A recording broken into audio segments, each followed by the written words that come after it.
Selamat pagi siswa dan siswi kelas 11 MIPA. Selamat bertemu kembali di kelas online SMA Pondok Daun. Ya, pada pertemuan kali ini Ibu akan membahas tentang sistem ekskresi pada manusia. Ya, seperti kalian ketahui, organ ekskresi pada manusia ada 4 ya.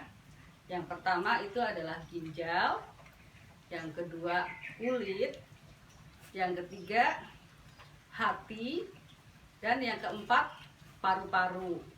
Ya, untuk organ ekskresi ginjal sudah Ibu jelaskan ya pada pertemuan sebelumnya. Nah, untuk pertemuan kali ini Ibu akan membahas organ ekskresi yang selanjutnya, yaitu kulit. Ya, coba kalian buka buku biologi kalian ya, halaman 187. Ya, Ibu akan membahas organ ekskresi selanjutnya, yaitu kulit. Ya, kulit merupakan lapisan pelindung terluar tubuh. Kulit mengeluarkan keringat yang merupakan salah satu zat sisa dari proses metabolisme tubuh. Ya, maka dari itu makanya kulit disebut sebagai organ ekskresi, karena dia itu merupakan mengeluarkan zat-zat sisa metabolisme. Ya. Nah, ini sisa metabolismenya itu berupa keringat. Ya, keringat tersusun atas air dan beberapa garam serta ureum yang dibentuk dalam hati. Zat-zat tersebut larut dalam air sehingga mudah dibawa oleh darah ke kelenjar keringat di dalam dermis kulit.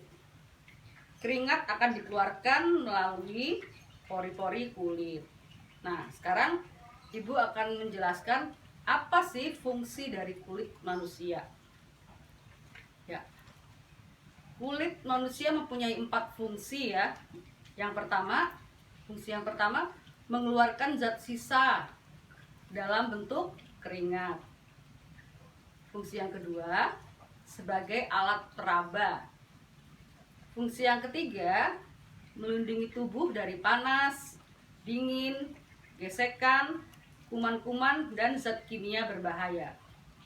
Dan fungsi yang keempat adalah mengatur suhu tubuh dan menjaga agar pengeluaran air tidak berlebihan. Nah, bagaimana cara mengatur suhu tubuhnya? Ya, proses pengaturannya seperti ini ya. Jadi, proses pengaturan suhu tubuh dilakukan jika suhu lingkungan panas, maka pori-pori tubuh akan membuka sehingga keringat keluar untuk mengurangi panas lingkungan. Sementara jika suhu lingkungan dingin, maka pori-pori tubuh tertutup sehingga keringat tidak keluar dan suhu dingin juga tidak masuk. Ya, jadi begitulah proses pengaturan suhu tubuh ya yang dilakukan oleh kulit. Nah, sekarang Ibu akan menjelaskan tentang struktur kulit manusia. Ya, kebetulan Ibu hari ini membawa sebuah model ya, model kulit manusia. Ya, untuk memperjelas gambarnya, kalian juga bisa cocokkan dengan yang ada di buku kalian ya. Coba kalian juga bisa buka buku halaman 188 ya, untuk memperjelas saja ya. Jadi bisa kalian bandingkan antara yang di buku, gambar yang di buku dengan model yang Ibu bawa ya. Jadi ini adalah struktur kulit manusia. Kulit manusia terdiri dari 2 lapis ya. Lapisan yang paling atas ini namanya dermis. Sedangkan lapisan yang di bawahnya ini namanya, ya Ibu ulangin ya. Jadi lapisan yang paling atas namanya epidermis. Sedangkan lapisan yang di bawahnya ini namanya dermis. Nah, lapisan yang paling atas ini fungsinya adalah melindungi tubuh ya. Melindungi tubuh dari pengaruh-pengaruh dari luar tubuh ya. Nah, lapisan yang bawahnya itu adalah lapisan dermis. Nah, di sini bisa kalian lihat ya, di dalam lapisan dermis terdapat, nah ini gambar ini nih adalah apa ya, ini akar rambut. akar rambut. Ya, di buku juga kalian ada ya, bisa cocokkan ya, gambarnya sama. Nah, di samping-samping akar rambut ini terdapat kelenjar minyak.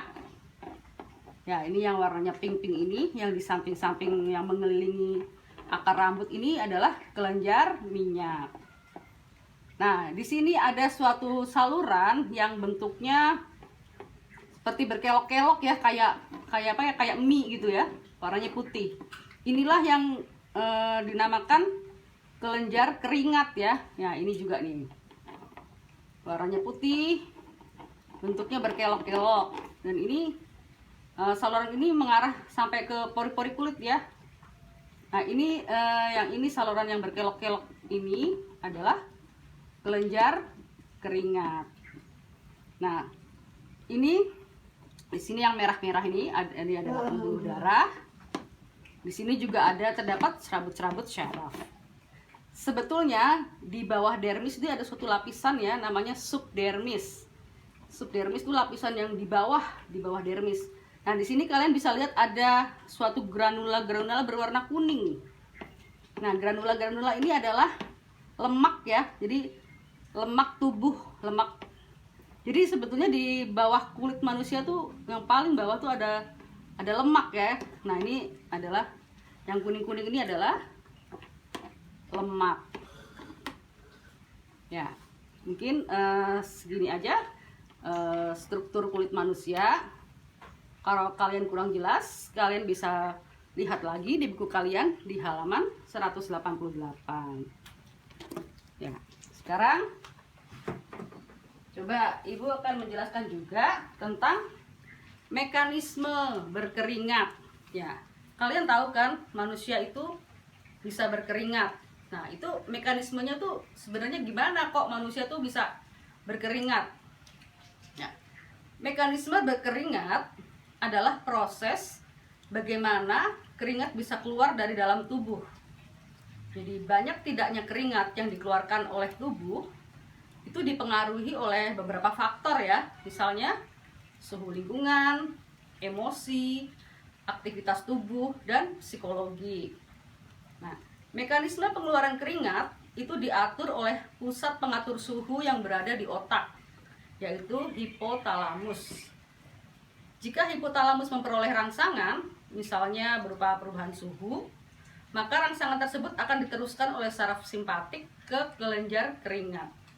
Selanjutnya, kelenjar keringat akan menyerap air, garam, dan urea dari kapiler darah dan kemudian mengirimnya ke permukaan kulit untuk dikeluarkan dalam bentuk keringat. Ya, di permukaan kulit, keringat selanjutnya akan menguap sehingga suhu tubuh kembali dalam kondisi normal. Selain itu, mekanisme berkeringat juga dipengaruhi oleh enzim yang namanya enzim bradikinin. Nah, enzim tersebut dihasilkan oleh hipotalamus. Ya, mungkin sekian saja untuk pertemuan kali ini. Ibu batasi dulu untuk organ kulit dulu ya. Jadi untuk organ ekskresi selanjutnya yaitu hati dan paru-paru akan Ibu jelaskan di pertemuan selanjutnya. Untuk tugas kalian hari ini udah Ibu siapkan ya di GCR. Jadi setelah ini kalian langsung buka GCR kalian, langsung dikerjakan ya tugasnya. Jangan ditunda-tunda ya tugasnya ya.